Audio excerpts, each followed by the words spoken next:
दोस्तों, पैसे का लालच बहुत से लोगों को अंधा बना देता है। ऐसे लोग इस लालच में आकर कुछ भी कर गुजरते हैं। आज की कहानी एक सीरियल किलर के बारे में है। एक औरत जिसने अपने 11 बच्चों और 3 शौहरों को कत्ल कर दिया था। ये दिल को दहला देने वाली कहानी आप इस वीडियो में देखेंगे। दोस्तों, इस औरत का नाम मैरी एन है। मैरी 13 अक्टूबर 1832 को बर्तानिया के एक गांव लो मूर्सले में पैदा हुई थी। मैरी के वालिद कोयले की कान में काम करते थे। इनके घर के मौशी हालात इतने अच्छे नहीं थे। वक्त गुजरने के साथ साथ जब मैरी की उम्र 16 साल हुई तो इसने अगले 3 साल तक नर्सिंग का एक कोर्स किया। दोस्तों, ये 1852 की बात है जब मैरी 20 साल की हो चुकी थी।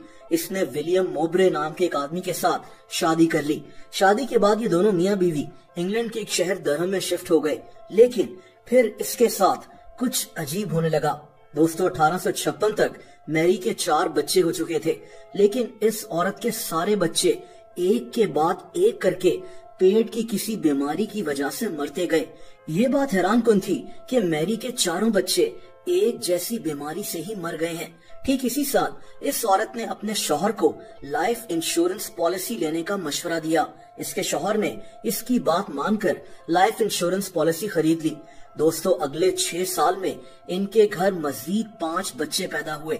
लेकिन यहाँ फिर से एक शॉकिंग चीज हुई। मैरी की सबसे छोटी बेटी के अलावा ये सब बच्चे भी पेट की बीमारी के बायस मरते गए। यानी मैरी के 9 बच्चों में से 8 बच्चे मर चुके थे। इन सबको पेट की कोई बीमारी थी। ये 1865 की बात है जब इस औरत का शौहर अचानक बीमार पड़ गया। कुछ ही दिनों के अंदर इसकी भी पेट की बीमारी की वजह से मौत हो गई। लेकिन कोई नहीं जानता था कि अपने शौहर और 8 बच्चों की मौत के पीछे दरअसल इसी औरत का हाथ है।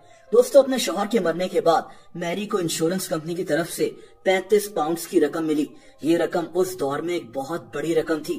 खैर, इसने अपनी बेटी को अपनी माँ के पास छोड़ दिया और खुद एक हॉस्पिटल में नर्स की नौकरी करना शुरू हो गई।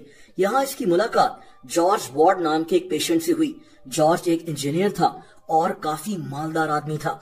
दोस्तों, जॉर्ज की शक्ल में मैरी को अपना दूसरा शिकार मिल गया। इस सफाक औरत ने इस आदमी को अपनी दोस्ती के जाल में फंसा लिया। सिर्फ चंद ही मुलाकातों में इन्होंने शादी कर ली। दोस्तों, कुछ महीनों के बाद इसकी बेटी, जो इसकी वाहिद औलाद जिंदा बची थी, वो भी पेट की बीमारी की वजह से मर गई। लेकिन मैरी को अपनी बेटी की मौत का कोई गम नहीं था, बल्कि इसकी तवज्जो सिर्फ इसके दूसरे शौहर जॉर्ज की तरफ थी। इसने पहले शौहर की तरह जॉर्ज को भी एक लाइफ इंश्योरेंस पॉलिसी खरीदने का मशवरा दिया, जिसे जॉर्ज ने मान भी लिया। दोस्तों, 10 महीनों के बाद जॉर्ज भी अचानक बीमार पड़ गया और 20 अक्टूबर 1866 को जॉर्ज भी पेट की बीमारी की वजह से मर गया। इसे डायरिया हो गया था। मैरी अपने दूसरे शौहर के मरने के बाद इसकी भी सारी दौलत समेटकर वहां से गायब हो गई। दोस्तों, इसके बाद ये औरत जेम्स रॉबिन्सन नाम के एक आदमी के घर उसके बच्चों की आया बनकर नौकरी करना शुरू हो गई। इस आदमी की बीवी कुछ अरसा पहले मर गई थी, इसीलिए जेम्स ने मैरी को अपने बच्चों की देखभाल के लिए रख लिया था। लेकिन ये आदमी नहीं जानता था कि इसका अंजाम क्या होगा।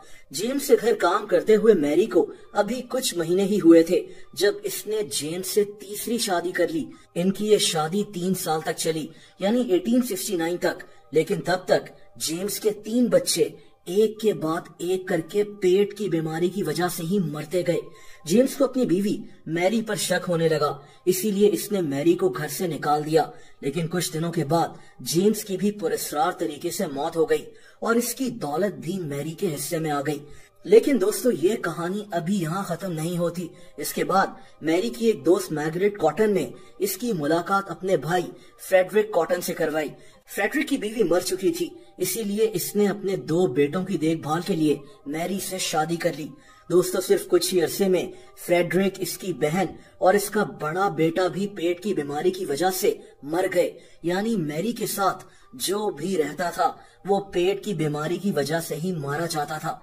लेकिन फ्रेडरिक का छोटा बेटा चार्ल्स अभी जिंदा था। दोस्तों, इस दौरान मैरी के एक दोस्त जॉन ने इसे शादी के लिए प्रपोज कर दिया, जिसके जवाब में मैरी ने कहा कि मैं अभी तुमसे शादी नहीं कर सकती, क्योंकि अगर मैंने तुमसे अभी शादी कर ली तो मुझे फ्रेडरिक की लाइफ इंश्योरेंस से कुछ नहीं मिलेगा, क्योंकि इसका छोटा बेटा चार्ल्स अभी जिंदा है। दोस्तों ये बात सुनकर जॉन को मैरी पर शक होने लगा और इसने इस पर नजर रखना शुरू कर दी। कुछ दिनों के बाद अचानक मैरी का सौतेला बेटा चार्ल्स भी मर गया। इस बात का जब जॉन को पता चला तो इसने हॉस्पिटल जाकर डॉक्टर से कहा कि वो इस बच्चे का मेडिकल चेकअप करें कि ये बच्चा किस वजह से मरा है। डॉक्टर्स ने जब इस बच्चे का पोस्टमार्टम किया तब एक हैरान कर देने वाली बात सामने आई। दोस्तों डॉक्टर्स को इस बच्चे के पेट से आर्सेनिक पॉइजन यानी जहर मिला, जिसका मतलब था कि इस बच्चे को जहर देकर मारा गया है। डॉक्टर्स ने फौरन इस बात की खबर पुलिस को दे दी। पुलिस ने चार्ल्स के कत्ल के जुर्म में मैरी को गिरफ्तार कर लिया। दोस्तों मैरी की ये कहानी जब लोकल न्यूज़पेपर्स तक पहुंची तो मैरी का ये केस पूरे इंग्लैंड में मशहूर होने लगा। इस वक्त एक जर्नलिस्ट ने मैरी के माजी के बारे में रिसर्च करना शुरू कर दी।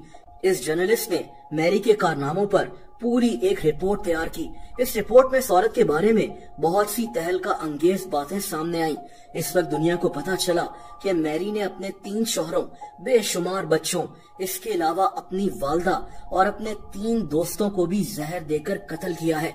ये सब लोग पेट की बीमारी की वजह से ही मरे थे, लेकिन दरअसल इनको जहर दिया गया था। इस जर्नलिस्ट ने ये पूरी रिपोर्ट तैयार करके पुलिस के हवाले कर दी, जिसे पुलिस ने सबूत के तौर पर अदालत में पेश कर दिया। लेकिन मैरी ने अदालत में अपना एक जुर्म भी कबूल नहीं किया। अदालत जानती थी कि मैरी झूठ बोलकर बचना चाहती है।